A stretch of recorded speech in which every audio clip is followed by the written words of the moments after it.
कि किसको टिकट मिल रहा किसको नहीं। आखिर आप क्यों आप लोग केवल समाजवादी पार्टी से ही जोड़ रहे हैं? अगर श्रद्धेय नेताजी मुलायम सिंह यादव जी होते तो हम समझते हैं यहाँ जो है कि राष्ट्रीय अध्यक्ष श्री अखिलेश यादव जी हैं, और जो मैंने इतना बड़ा प्रोग्राम करवाया, राष्ट्रीय अध्यक्ष जी को जाकर कार्ड भी दिया और उस कार्यक्रम में नहीं आ पाए, तो आप सोच लीजिए राष्ट्रीय अध्यक्ष। आप सभी सम्मानित पत्रकार बंधुओं एवं उपस्थित युवा साथियों का हार्दिक स्वागत एवं अभिनंदन करता हूं। ये समाज सेवा के साथ राजनीति में आने का उद्देश्य है। जनता के ही लोगों ने कहा कि आप चुनाव लड़िए चिल्लूपार से। मेरे बड़े भाई दुर्गा प्रसाद यादव जी मधुबन से चुनाव लड़ना चाहते थे और वहाँ से तैयारी कर रहे थे, लेकिन जो भी हमारे साथी थाईलैंड में हैं या अपने देश से दुबई गए हैं या दूसरे अन्य प्रदेशों में कमाने गए हैं, वो सभी लोग कहे कि भैया चुनाव चिल्लूपार से लड़िए और अपना क्षेत्र है, और आप अगर विधायक बनेंगे तो यहाँ का और विकास होगा और अच्छे कार्य आप करेंगे। तो बड़े भैया से हमने कहा कि आप चुनाव यहाँ से लड़िए, तो उन्होंने कहा कि आप चुनाव यहाँ से लड़िए, हम नहीं लड़ेंगे, आप लड़िए। और जनता भी यही कह रही है कि आप खुद चुनाव लड़िए। तो क्या ये माना जाए कि समाज सेवा आपने जब शुरू किया, समाज सेवा एक अलग पहलू है, राजनीति एक अलग पहलू है, समाज सेवा एक बहाना था राजनीति में आना था? देखिए, समाज सेवा बहाना नहीं होता है। जनप्रतिनिधि का उद्देश्य होता है समाज को आगे बढ़ाना, और मेरा यही उद्देश्य है कि अगर हम राजनीति में आते हैं तो और मजबूती से नई सोच लेकर हम समाज में और कार्य करेंगे, जो इस नए जनरेशन में चल रहे हैं। जो हम लोगों की जनता को चाहिए वो शायद नहीं मिल पा रहा है, उसको और बेहतर तरीके से हम करेंगे। जब हमारे पास कोई पद होगा तो यहाँ की आवाज़, जनता की आवाज़ हम विधानसभा तक उठाएंगे और भी हमें मजबूती मिलेगी कार्य करने में।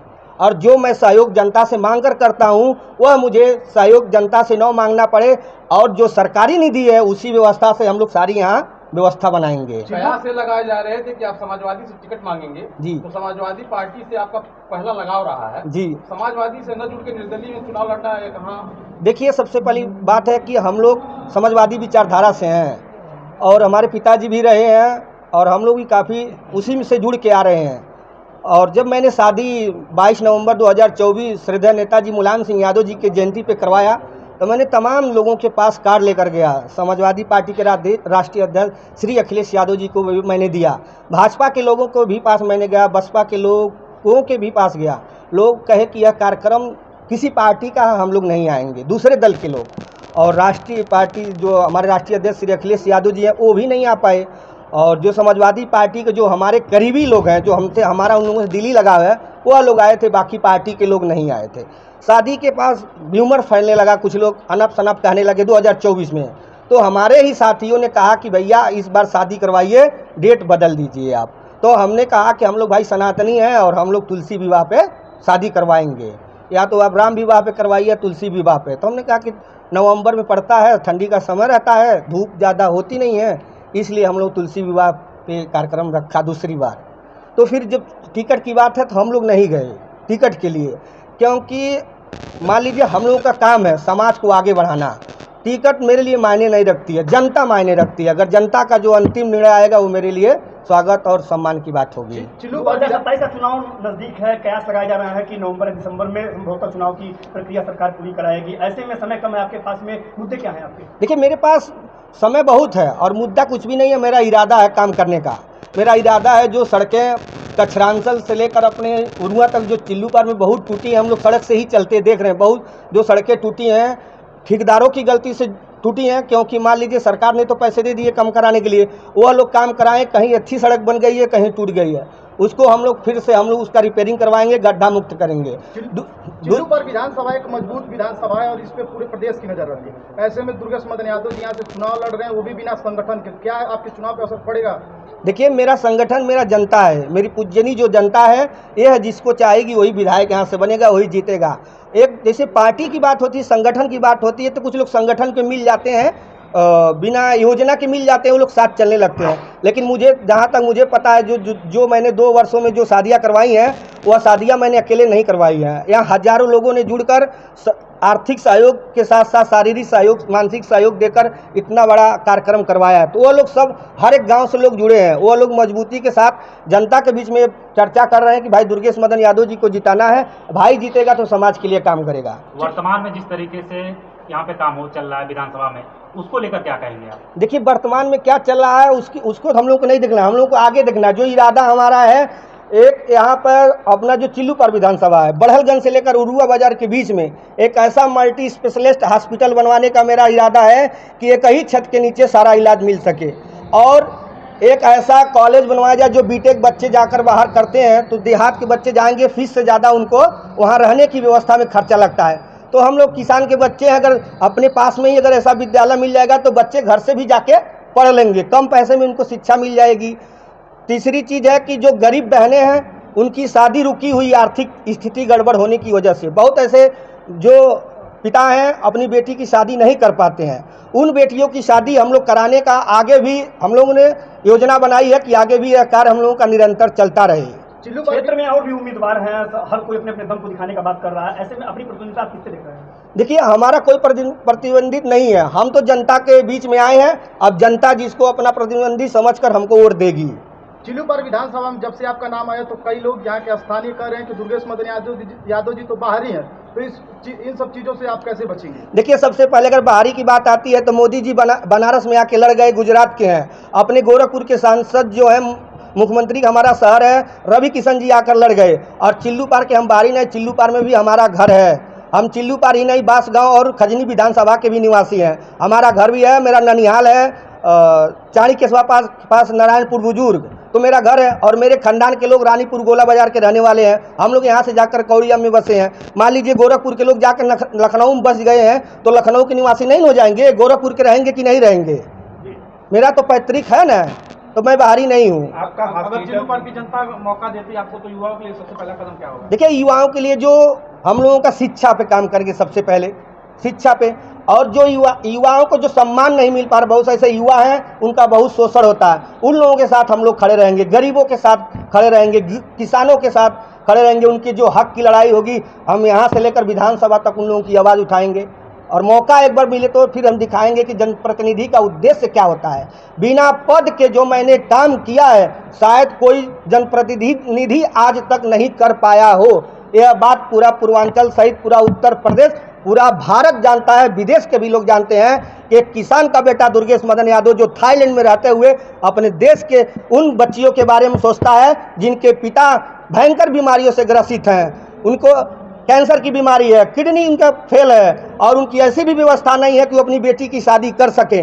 उन बेटियों के सम्मान में हमने एक बाइक, पहली बार टीवीएस बाइक हम लोगों ने गिफ्ट दिया, दूसरी बार हम लोगों ने स्कूटी बाइक गिफ्ट दिया, और वो भी घर जो सामग्री होती है घर की, ऐसी व्यवस्था हम लोगों ने की है। आप लोग मीडिया भाई हैं, आप लोग भी देखे होंगे, कवरेज भी किए हैं। अगर कोई उसमें आप लोगों की गलती अगर मुझसे दिखाई देती है तो आप लोग उस पर भी सवाल कर सकते हैं। आप कल एक पोस्ट आप डालते हैं जिसमें लिखते हैं कि 22 नवंबर 2026 को भी हम मुलायम सिंह यादव की जयंती पे पुण्यतिथि पे कुछ करने वाले हैं। बिल्कुल। क्या ये चुनाव के एन वक्त पहले अनाउंसमेंट करना चुनाव से रिलेटेड है? क्योंकि अब तो सवाल उठेंगे आप। देखिए, हम लोग तो इसके पहले भी करवा चुके हैं, लेकिन श्रद्धा नेताजी मुलायम सिंह यादव जी हम लोगों के आदर्श हैं। तो हमारे बहुत ऐसे साथी हैं, कहते भैया हम लोग नेताजी को काहे छोड़ें, नेताजी के विचार तो इस दुनिया में है, हम लोग उस पर काम भी किए संगठन में, तो हम उनकी विचारधारा को आगे बढ़ाएं, ऐसा है उनका मानना। पिछले वर्ष हम लोगों ने कुछ लोगों के वजह से ही हम लोगों ने 22 नवंबर का डेट टालकर 2 नवंबर तुलसी विवाह पे रखा। और ये मेरी योजना है 22 नवंबर की 2026 को, अभी गोपनीय है। हम लोग उसी समय ऐलान करेंगे कि हम लोग क्या करेंगे, लेकिन बहुत बड़ा पुनीत कार्य करेंगे। जो शादी कराएं उसी से रिलेटिव है, लेकिन शादी तो अगले वर्ष करवाएंगे, क्योंकि मेरी माता जी का स्वर्गवास होने की वजह से 1 साल शादी रुकी हुई है।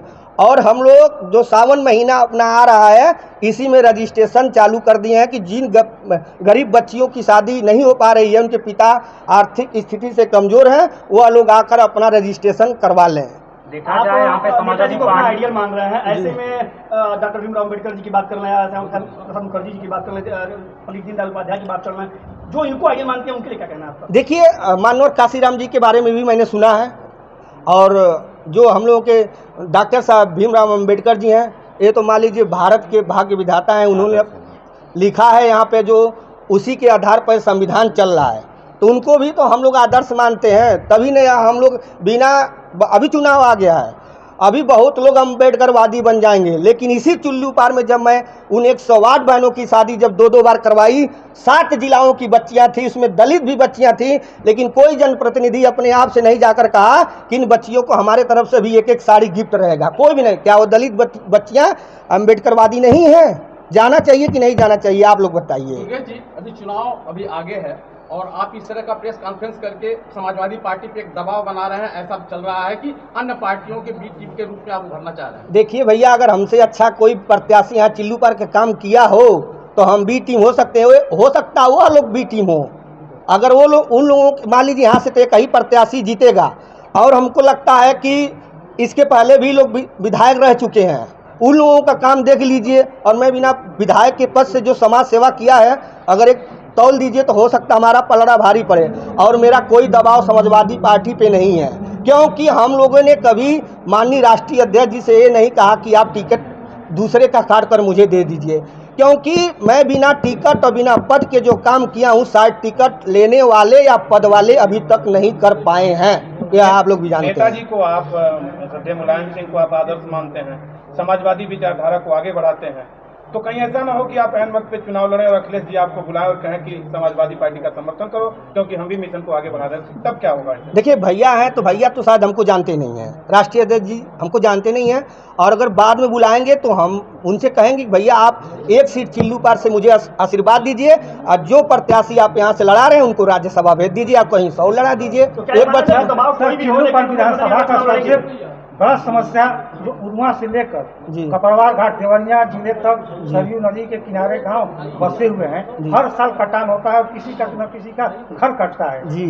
तो आप अगर यहाँ की जनता आपको प्रतिनिधि बनाती हो तो इस पर आप क्या कार्य करें? देखिए, हम लोग जब भी अगर मौका मिला, ऐसा हम लोगों का अवसर मिला, तो हम लोग पहले बरसात के पहले ही सभी गाँवों का निरीक्षण करेंगे कि आखिर यहाँ की समस्या क्या है, तो बाढ़ के पहले हम लोग उस पर काम करेंगे। और मेरा एक आयोजन और था, आप लोग शायद कुछ मीडिया भाई जानते होंगे, एम्बुलेंस। अब आए दिन रोड एक्सीडेंट बहुत ज़्यादा होता है, हमने कहा कि हम लोग इसी वर्ष हर एक 15 किलोमीटर पर एक एम्बुलेंस लगाएंगे पूरे गोरखपुर में, जो दक्षिणांचल एरिया है। 70 एम्बुलेंस हो रहे थे, लेकिन मेरे कुछ साथियों ने बाद में कहा कि भैया पहले आप चुनाव लड़िए, चुनाव जीत करे सारी व्यवस्था और बढ़ाइए मजबूती से, आप एक एक काम करेंगे उससे भी जनता का समस्या हल नहीं हो पाएगा, इसलिए पहले चुनाव लड़िए फिर आप काम आगे करते रहिए। सवाल आपसे दीपक जी, आपसे एक सवाल दुर्गेश जी से एक सवाल हो जी सर। दल कोई हो, परिस्थितियां कोई हो, दुर्गेश मदन के आप चुनाव मैदान में रहेंगे 2027? बिल्कुल, चुनाव परिस्थितियां कोई भी हो, दल कोई। देखिए, मैं अगर जनता कह देगी एक मुंह से, जो मेरे सहयोगी हैं, जो सम्मानित जनता है, और चाहे उन तमाम बहनों की माताएं हैं जो कह रही हैं कि बाबू मेरी बच्ची की शादी करवा दीजिए, अगर वो लोग कह देंगी कि दुर्गेश मदन यादव जी आप चुनाव मत लड़िए, आप अपना खेत बेचकर, अपना जमीन बेचकर भी हमारी बेटी की शादी ऐसे करवाते रहिए, तो हम बिल्कुल बेचकर करवाएंगे। जब सब बिक जाएगा तो हम भी चल के बाबा बद्री विशालनाथ जी के दरबार में तपस्या करेंगे। अगर एक सवाल दीपक जी आपसे है, आप कई मंचों पे अन्य पार्टियों के साथ में आपने मंच साझा किया है, आज आप दुर्गेश मदन जी के साथ जो निर्दलीय उम्मीदवारी की घोषणा कर दी, उनके मंच को साझा करने का क्या मतलब? देखिए, चाहे पत्रकार हो, चाहे कलाकार हो, चाहे किसान हो, इन सभी लोगों का उद्देश्य होता है सर्वजन हिताय सर्वजन सुखाय की भावना रहती है।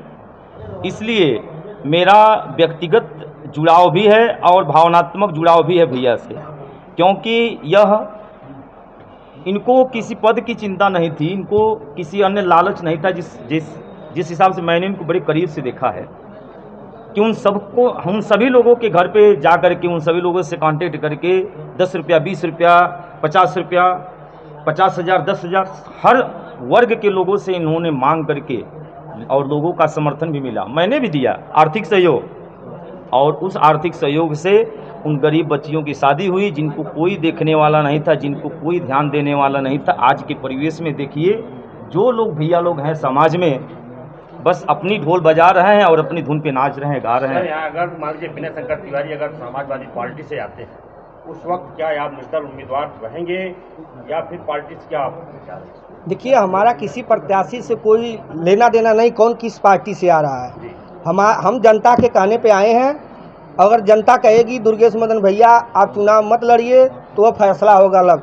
बाकी किसको टिकट मिल रहा किसको नहीं, आखिर आप क्यों आप लोग समाजवादी पार्टी से ही जोड़ रहे हैं। अगर श्रद्धेय नेताजी मुलायम सिंह यादव जी होते तो हम समझते हैं यहाँ जो है कि राष्ट्रीय अध्यक्ष श्री अखिलेश यादव जी हैं, और जो मैंने इतना बड़ा प्रोग्राम करवाया, राष्ट्रीय अध्यक्ष जी को जाकर कार्ड भी दिया और उस कार्यक्रम में नहीं आ पाए, तो आप सोच लीजिए राष्ट्रीय अध्यक्ष जी हमसे कितना प्रेम करते हैं, चाहे हमें क्या हो समझाने आएंगे, क्या मानते हैं हमको, आप बताइए। ठीक है सर, धन्यवाद।